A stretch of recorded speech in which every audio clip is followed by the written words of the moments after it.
The 2013 NFL Combine is in the books. Hello, everybody. I am Bill Enright. He is Todd DeVries, a.k.a. the College Football Geek. And Todd, let's discuss some of the Combine winners. The players who got a boost in stock, better draft value, now that they had good performances at the Combine. Started off with the tight end from Notre Dame. Hey, it seems like a pretty deep tight end class, Bill. It does. So we're trying to see if anybody rose to the top, and really not surprisingly, Tyler Eifert did exactly that, separating a little bit of himself from the competition. Gavin Escobar from San Diego State, Zach Ertz from Stanford. Tyler Eifert blew them away in all the measurables. He ran a nice 4.640. If you're into the verticals, he jumped 35.5 inches. Bill even did a 9.11 broad jump. Nice. Not bad. But Rice, hey, we talked about Rice's Vance McDonald as one that's a sleeper to watch. He was the only one in Tyler Eifert's category with these measurables. But on the field, when you turn on the tape, you combine that with the combine measurements, Tyler Eifert looks like the #1 tight end on the board. How about the offensive tackle of Central Michigan? Todd, you told me only one scholarship coming out of high school, and now he's one of the top O-linemen heading into this year's draft. And the reason he's a winner, Bill, is he and Luke Joeckel are basically the same type of player, same position. Luke Joeckel was solid but unspectacular in the combine this weekend. This guy blew it out of the water. What an athletic freak, yeah. Eric Fisher. He ran a 5.0540, pretty good for a big man, compared to Luke Joeckel's 5.30. And you start comparing him to all the other measurables they do, he kind of beat him in almost all of them. So this is a guy that's going to be a riser, Eric Fisher from Central Michigan. He could be a top 5 pick.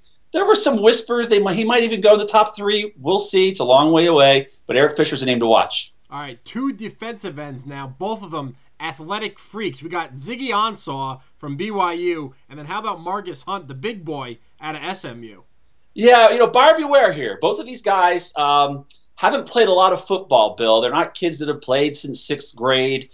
Let's start with Marcus Hunt. He's from Estonia, Bill. Now, how many football players come from Estonia? I don't know any.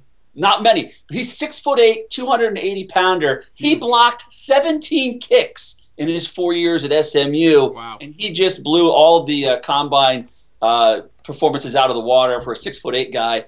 And then, as you mentioned, Ziggy Ansah from the defensive end from BYU, also an athletic freak. He really impressed scouts as well. These are 2 guys, workout warriors. Buyer beware sometimes of these guys. Right. These are guys that did themselves very well this weekend. How about the wide receiver, a guy that we both love, Todd? That's our man, Tavon Austin, out of West Virginia.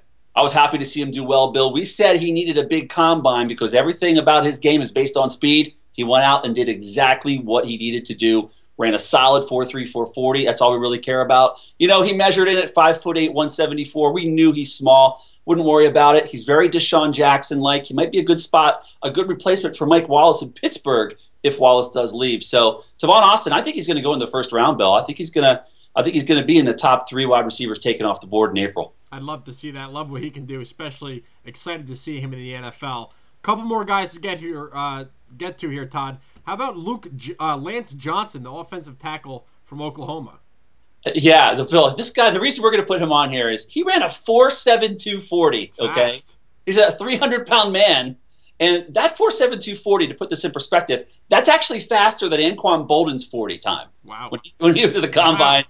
And his vertical leap, 34 inches, was higher than A.J. Green's at his combine. So this guy did himself very well. Again, it's measurables. It's not on the field, put on the tape and all that good stuff. But, Lane Johnson, did very well this weekend as well. Couple more guys that you just wanted to mention quickly. Alabama, year in and year out, we see that so many of those players go to the pros. What do you make of D. Milner? Well, hey, he ran a 4.3, 140, Bill. End of story. There were some doubts about him. He's got, I believe, a torn labrum in his shoulder. Didn't stop him from running a fast 40. He cemented himself. He'll definitely be the first corner off the board. Alabama turns another defensive stud out. He made himself a lot of money this weekend. Any other guys that we should keep an eye on?